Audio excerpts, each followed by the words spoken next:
안녕하세요. 미주미 연구원 김준영입니다. 10분 안에 살펴보는 오늘 장전 미국 증시 이슈 5장미를 시작하도록 하겠습니다. 첫 번째 소식은 이제 트럼프 대통령이 멕시코, 캐나다, 중국에 대해서 이제 관세 부과안에 서명을 했는데요.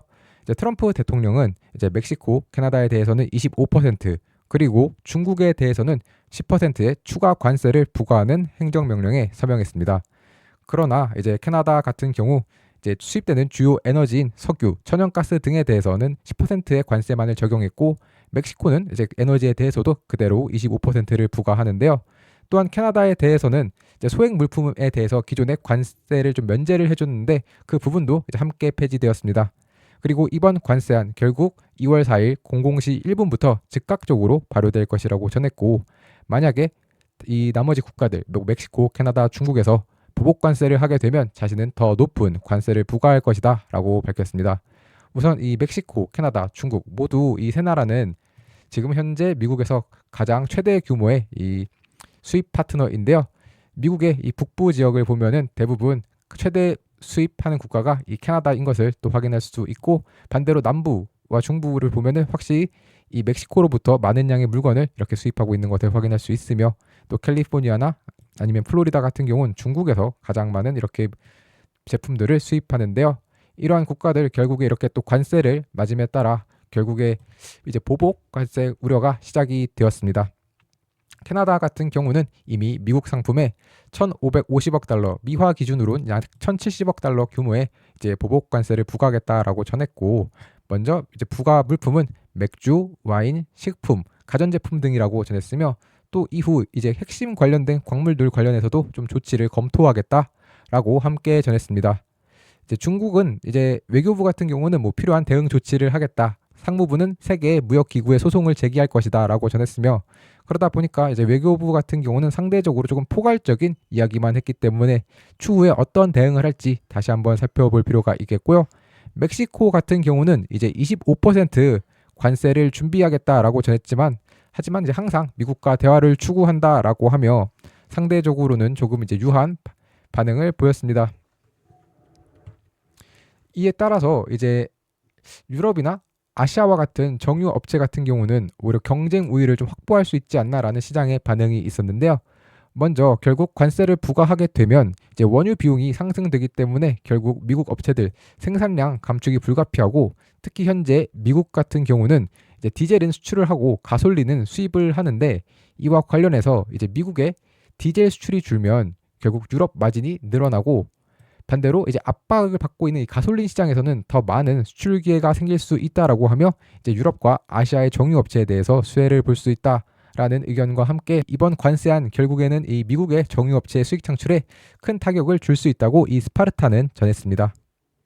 이에 따라 월가는 이제 예상보다 이번 트럼프의 관세가 큰 영향을 줄 수 있다라는 의견이 많았는데요. 일단 먼저 에버코어 IS 같은 경우는 결국 이제 처음에 위협했던 관세 규모를 그대로 실행에 옮긴 것은 시장 참여자들이 지금까지 예상했던 것보다 더 큰 영향을 줄 수 있다라고 전했고 UBS 역시도 트럼프 일기 때보다 더 광범위하고 큰 영향이다. 또한 이제 시버트 파이낸셜 역시도 지금까지 시장은 좀 트럼프 편이었는데 이제는 상황이 바뀔 수 있고 시장이 처음으로 트럼프에게 도전할 수 있다며 좀 우려하는 모습을 보였습니다. 이에 따라서 이제 골드만삭스 같은 경우는 금이나 석유 등 좀 원자재 투자를 하는 것이 어떠냐라는 이런 의견도 함께 있었는데요.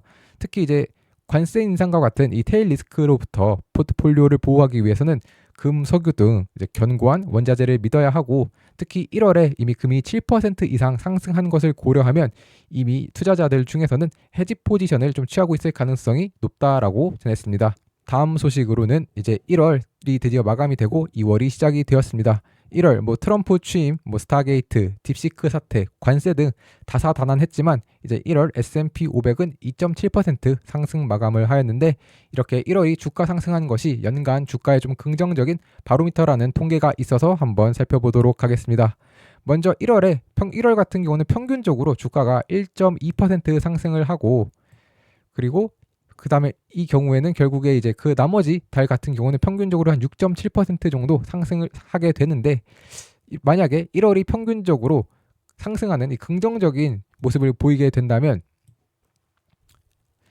나머지 달 같은 경우는 평균적으로 이제 9.4% 성장을 할 수 있고, 반대로 만약에 1월이 좀 부정적인 결과를 내면 2.1%만 상승을 한다라고 전하는 모습이었습니다. 특히나 이번에 S&P 500이 결국 2.7% 상승을 했기 때문에 긍정적인, 이런 특히 시장의 평균보다도 긍정적인 모습을 보였고, 이에 따라서 평균값 9.4% 그리고 중간값 기준으로는 11.5% 상승이 기대가 되고 있고, 이렇게 좀 높게 끝날 확률은 약 79%라는 것이 좀 통계적으로 나오게 되었습니다. 다만 이러한 통계에 대해서 신중히 접근해야 한다는 견해도 존재합니다. 이 피델리티 같은 경우는 1월에 이런 상승과 그 다음에 연간의 상승 사이에 상관관계는 존재하지만 거의 모든 달에서 이러한 상관관계가 보인다라며, 이제 시장은 대체로 상승하는 경향이 있는 것이고, 이제 1월의 상승이 특별한 신호라기보다는 단순한 좀 시장의 모멘텀을 보여주는 것에 불과하다라고 평가를 했는데요. 하지만 결국 1월의 상승은 현재 시장에 조 모멘텀이 있다는 뜻이기 때문에 1월 상승 긍정적으로 보셔도 좋을 것 같습니다. 또한 이제 1월에 있었던 사건 중 가장 큰 사건이라고도 좀 볼 수 있는 이 딥시크와 관련해서 월가의 의견도 조금 더 살펴보려고 하는데요. 이 월가 같은 경우는 이 딥시크와 관련해서 이제 캐피탈 이코노믹스 같은 경우, 이 딥시크의 도전에도 불구하고 미국 주식 시장의 아웃 퍼포먼스는 아직 끝나지 않았다라고 생각한다. 이제 최근 미국 주식 시장 더 긍정적으로 변화했다라고 하며 긍정적인 견해를 전했으며, UBS 역시도 기술 부분의 변동성은 앞으로 몇 달 동안 좀 계속될 가능성이 높다. 하지만 우리는 대형 기술 기업의 초기 실적을 안심할 만한 것으로 보고 AI 성장 스토리가 그대로 유지될 것으로 믿는다라고 하면서, 이 월가들은 대체적으로 이 딥시크와 관련해서 여전히 긍정적으로 시장을 바라보고 있습니다. 다음으로 FOMC 위원들의 발언을 살펴보도록 하겠습니다. 먼저 이제 시카고 연은의 오스틴 굴스비 총재는 CNBC와의 인터뷰에서 경제는 훌륭한 경로에 있는 것 같고, 이는 2% 인플레이션으로 돌아가기 위한 우리의 싸움이 여전히 진전을 보이고 있다는 지표이다. 이는 금리가 현재보다 상당히 낮아질 수 있는 문을 열어준다며 이제 좀 긍정적으로 발언을 하였는데요. 다만 관세 인상과 관련해서는 만약에 보복이 없고 지속되지 않는다면 이제 인플레이션은 일시적으로만 증가될 것이기에 그 대응 여부는 좀 불분명하다. 하지만 가까운 시기에 인플레이션의 어느 부분이 통화 정책이 살펴봐야 되는 부분인지는 좀 파악해야 하는 어려움을 겪을 것이다 라며 우려를 표명하였습니다. 반대로 이제 좀 이 보우먼 연준 이사 같은 경우는 파월과 반대 의견을 좀 보여서 특징적인 반대로 보우먼 연준 이사는 파월과 반대되는 의견을 보였는데요. 이제 제롬 파월 같은 경우는 지난 FOMC에서 이제 노동시장을 완전 고용에 가깝게 유지하고 있고 인플레이션을 낮추기 위한 이 정책 설정이 매우 잘 조정되어 있었다라고 전했지만, 이제 보우먼 연준 이사는 이와 좀 반대되는 발언을 하였습니다. 이제 경제의 지속적인 강세와 1년 전보다 훨씬 높은 주가를 고려할 때 전반적인 이자와 차입 비용이 의미 있는 억제력을 갖고 있지 않는 것 같다라고 발언을 하였기 때문인데요. 특히나 이제 파월 같은 경우는 조정이 잘 돼 있지만 오히려 보우먼은 억제력이 좀 잘 돼 있지 않다, 충분히 제한적이지 않다라는 발언으로 이제 파월과 반대되는 의견을 보였다는 점, 그리고 이제 인플레이션과 관련해서는 분명히 올해 더 둔화될 것 같지만 하지만 그 진전은 좀 울퉁불퉁하고 고르지 않을 수 있으며, 현재 인플레이션의 상승 리스크가 계속되고 있고, 또 그래서 자신은 노동시장보다는 물가 안정이 더 큰 관심사다라고 이렇게 의견을 밝혔습니다. 마지막으로 오늘 장 마감 이후 이제 팔란티어가 이렇게 실적을 발표하는데요. 예상 컨센서스와 실적은 EPS 0.123달러, 매출 7억 8,124만 달러라는 점을 다시 한번 확인해 주시면 감사하겠습니다. 마지막으로 이제 지난주에 있었던 이 딥시크발 하락과 관련된 글, 그리고 지난주에 있었던 또 이 주요 빅테크들의 실적 발표와 관심이 있으신 분들은 네이버 프리미엄 컨텐츠를 확인해 주시면 좋겠습니다. 그러면 이상으로 오장미를 마치도록 하겠습니다. 감사합니다.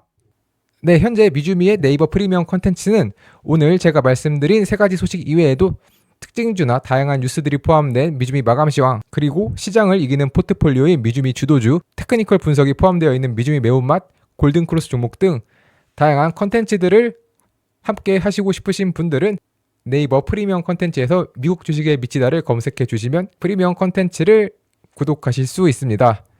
구독 방법은 네이버 검색창에 네이버 프리미엄 컨텐츠 미국 주식에 미치다를 검색하시면 이렇게 네이버 프리미엄 컨텐츠가 나오는데요. 이걸 다시 한번 클릭하시면 이런 화면과 함께 오른쪽 상단에 구독하기 버튼이 있으니 이 버튼을 통해서 하실 수 있습니다. 또한 제 영상을 보시고 구독을 하시는 분들은 영상 하단의 상세 보기를 보시면 네이버 프리미엄 컨텐츠 구독하러 가기가 있는데 이 버튼을 누르시면 화면 오른쪽 상단에서 이제 구독하기 버튼을 눌러주시면 네이버 프리미엄 컨텐츠 구독이 가능합니다.